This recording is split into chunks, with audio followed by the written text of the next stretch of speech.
Hi there, my name is Tessa Aliouche, and I decided to focus in for this photo analysis presentation on the interconnectedness of class and crime.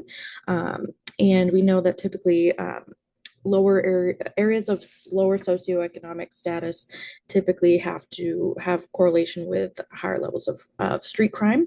And we know conversely that typically areas that are more wealthy have the issue of white collar crime, um, and also associated with more street crime. There's certain things related to there's drug related crime as well as substance abuse issues and mental health issues that attribute to um, these issues that lower socioeconomic status individuals face on a daily basis. And the first photo that I decided to take is of a decaying root system of a fallen tree down at the beach. And it reminded me really of just the root system of the foundation of our criminal justice system, and how it certainly is rotten in places and certainly needs some work, um, and how it is important to know where we came from in our history, as well as the quote that I had written right here, that I had found, just mentions how the foundations of our country are based on Black labor and the theft of Indigenous land, as well as genocide. And it's important to remember all these things to not make these same mistakes again, and input that into our to our future, and for progress, not only in the criminal justice system, but as a society as a whole, obviously. The second picture I decided to take was of a literal barrier of a beautiful gate, as there are plenty of literal and metaphorical uh, barriers that people have to overcome, as well as, people, we tend to, um, people are disproportionately affected by crime. Those who are in lower socioeconomic areas obviously have hardships such as, lack of affordable housing or access to education, and resources for substance abuse and mental health issues. And those are all things that exacerbate somebody who's already suffering from poverty or extreme poverty, and kind of keeps them in that cycle. Um, and then the quote here just kind of touches on that a bit further, and how we need to focus on other things rather than just the criminal legal system, and also how it can be detrimental to people uh, having a criminal record, and how that negatively impacts the ability to get a job and income, and how people tend to refer back to their criminal tendencies as a way of survival.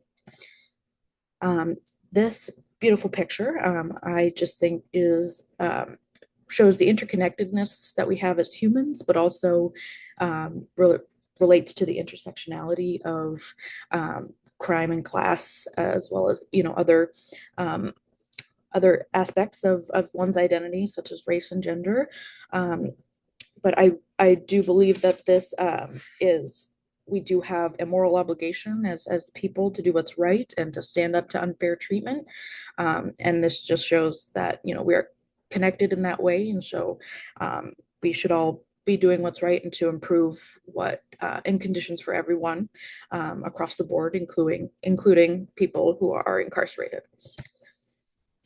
This is a more literal representation of being incarcerated, and again, being stuck in that kind of cycle, especially for those who are unable to afford much, as well as the criminalization of homelessness, and the inability of certain people to pay their court fees, which then again lands them back in incarceration, can revoke their driver's license, which again impedes their ability to be successful outside of outside of incarceration and reintroduce themselves into society.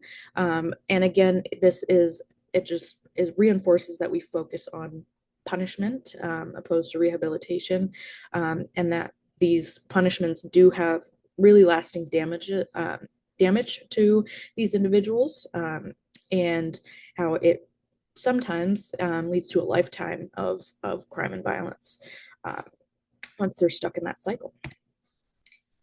This next photo is to touch on really the grim reality that at least I feel, as well as I'm sure many other people feel, just towards the state of our criminal justice system, and how wealthy people and those who usually commit white collar crimes are more often to be get off the hook for their crimes, whether they pay for it or their status is able to get them off the hook.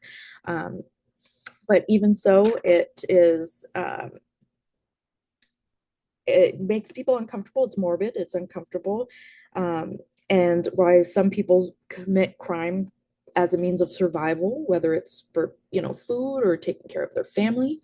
It is true. It's the grim reality. And people are punished for being poor. So I think it's important to focus in on those uncomfortable topics sometimes, as that's how you get the conversation rolling and changes get made.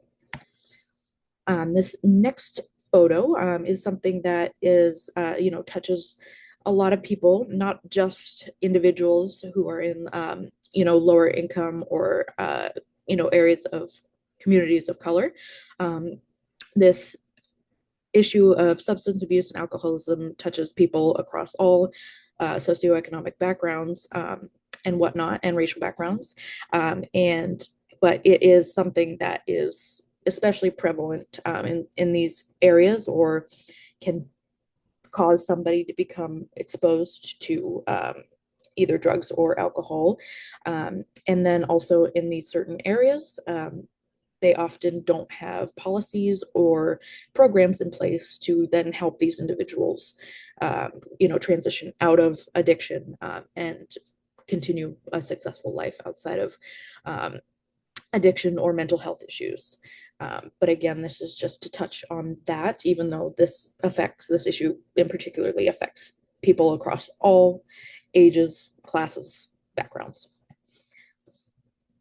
This particular photo is just to represent how looking back to our history, essentially, and understanding that we have to know where we came from to kind of come up with ideas and plans of action to where we may be going. And I think it's just as important to focus on the future as it is to look to the past to ensure that we don't make any of the same mistakes, and we really do our best to limit all these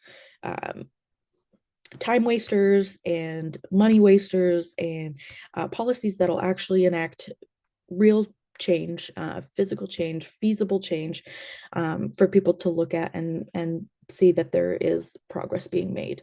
I know it's difficult now with data and pandemics and all sorts of global issues, but I think in this particular case, with the level of mass incarceration that we have, it is one of the top issues that should be focused on in this day and age in the United States, at the very least.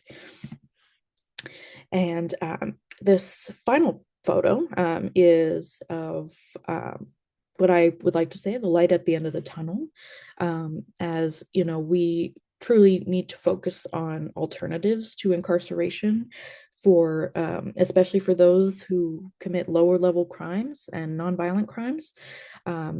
As to this will severely help, with our mass incarceration issue, as well as, shift the focus from punishment to rehabilitation for people. And this will undoubtedly reduce recidivism and help keep families together, as well as we want to create massive reform in the criminal justice system.